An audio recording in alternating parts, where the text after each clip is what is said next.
Bismillahirrahmanirrahim. Mencetak uang dengan aset kertas. Pertanyaan: bisakah Anda mencetak uang sendiri dengan aset kertas? Bisakah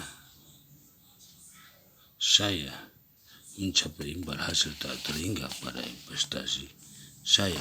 Jawaban singkat, bisa. Saya akan persilakan Andi menjelaskan. Kita tahu mustahil bagi saham untuk benar-benar mencapai angka prioritas yang tak terbatas. Meskipun begitu, di pasar saham kita bisa menempatkan transaksi yang dapat membawa kita pada risiko kerugian tak terbatas. Salah satu contohnya shorting saham. Ketika melakukan shorting saham, kita kehilangan uang saat harga saham naik, karena tak ada batas seberapa tinggi harga suatu saham bisa naik. Shorting saham dianggap sebagai transaksi yang membawa risiko tak terbatas. Jadi walaupun harga saham tidak pernah benar-benar mencapai tak terbatas merupakan konsep yang harus kita pahami baik untuk keuntungan maupun kerugian. Cara lain melihat ketidakterbatasan adalah sebagai berikut. Saat jumlah uang kita sendiri yang kita letakkan dalam investasi mendekati nol, imbal hasil yang kita terima pada investasi itu mendekati tak terbatas. Jadi kita bisa menemukan investasi properti yang tidak menuntut uang kita sedikit. Kita tengah menerapkan konsep imbal hasil tak terbatas itu. Itulah salah satu alasan orang utang dalam dunia properti bisa menjadikan Anda kaya. Dengan aset kertas kita bisa melakukannya tanpa menggunakan utang sama sekali. Benar, utang nol.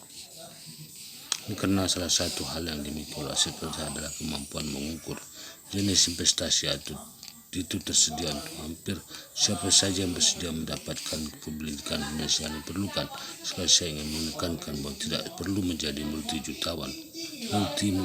untuk mempelajari jenis investasi itu. Ketika Robert minta saya menunjukkan cara mencetak uang, saya pikir cara termudah melakukan itu bisa jadi adalah dengan melakukan perdagangan sangat kecil, 1.000 lembar sekuritas, dan menggunakan sebagai contoh yang masih antara 500 sampai dan $600 atau sekitar itu dalam arus kas. Meski itu proses yang sama yang diaplikasikan oleh teman-teman. Dana lindung nilai terhadap uang dalam jumlah jutaan kita sebenarnya bisa menurunkan perbandingannya pada seorang yang sekedar ingin mendapatkan $400 pertama mereka dari suatu tempat selain pekerjaan. Saya menggunakan sejumlah gambar untuk ilustrasikan dan menggunakan konsep sederhana tentang membuat hedge yang kita harus pegang sebelumnya di bab ini. Dalam dunia kerja, seorang investor bisa menjadi beli kontrak dan mengeluarkan uang, atau menjadi penjual kontrak dan menerima uang. Itu sebenarnya konsep yang sangat langsung. Pembeli mengeluarkan uang, penjual menerima uang. Habis sering menyebut pentingnya mengambil kelas untuk mempelajari analisis teknis dasar, yaitu istilah yang kita gunakan untuk melihat anak turunnya pasar. Itu salah satu yang entah bagaimana kita peroleh secara yang memainkan cash flow to OP.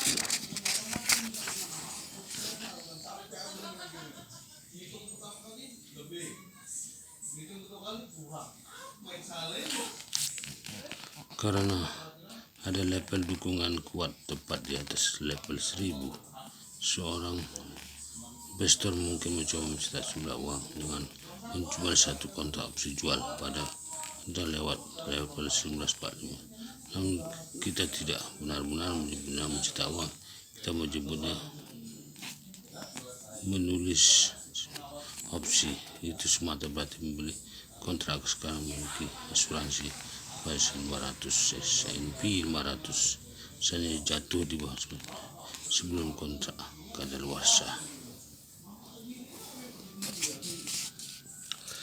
Pada laporan keuangan kas, keuangan kita bisa menggambar penjualan yang masuk uang ke kantong kita.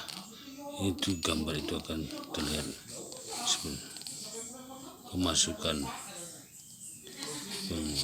hasil opsi jual.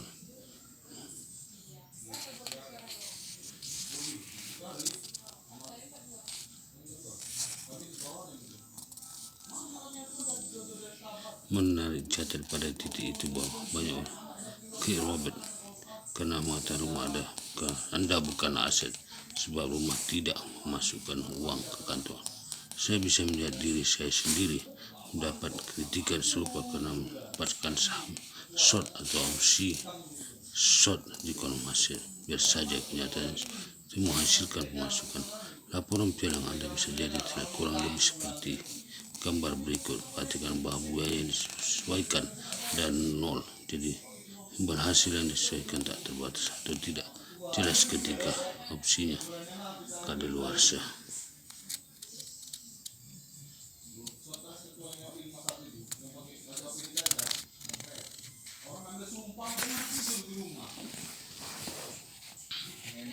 Walaupun jadi sulit memprediksi kemana pasar akan bergerak menemukan rentang yang memungkinkan untuk tinggal sesaat, entah itu naik turun atau ke samping, menurut saya jauh lebih mudah.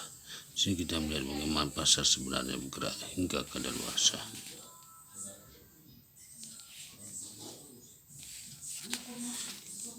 Tentu saja ketika kita menjadi pembeli asuransi itu adalah pengeluaran dan tidak membawa uang kembali membeli kecuali rumah kita terbakar.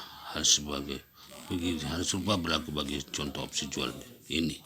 Jadi menjadi penjual opsi merupakan yang lumrah bagi para investor canggih untuk menghasilkan uang. Ini sebenarnya sangat serupa dengan salah satu cara yang sudah lama Warren Buffett lakukan untuk menghasilkan uang di pasar Wall Street laporkan.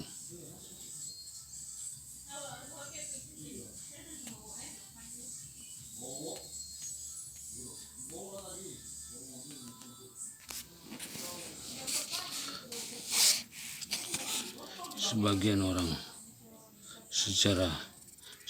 orang secara salah Warren Buffett tentang penggunaan kontrak ini karena dia telah merujuk sebagian tertentu di antaranya sebagai senjata finansial penghancuran massa.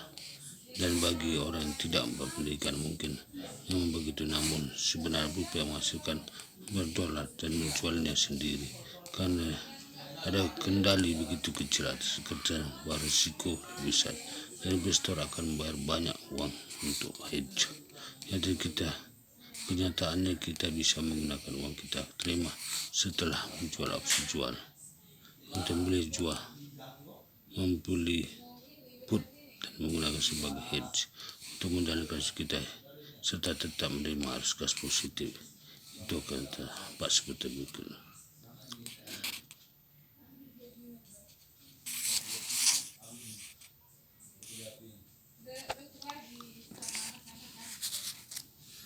Perhatikan pada laporan dari pialang menyatakan bahwa kita dapat imbas tak terhingga pada opsi yang kita jual dan kerugian 100% pada opsi jual yang kita beli. Saya melihat uang yang akan kita keluarkan untuk asuransi sebuah rumah.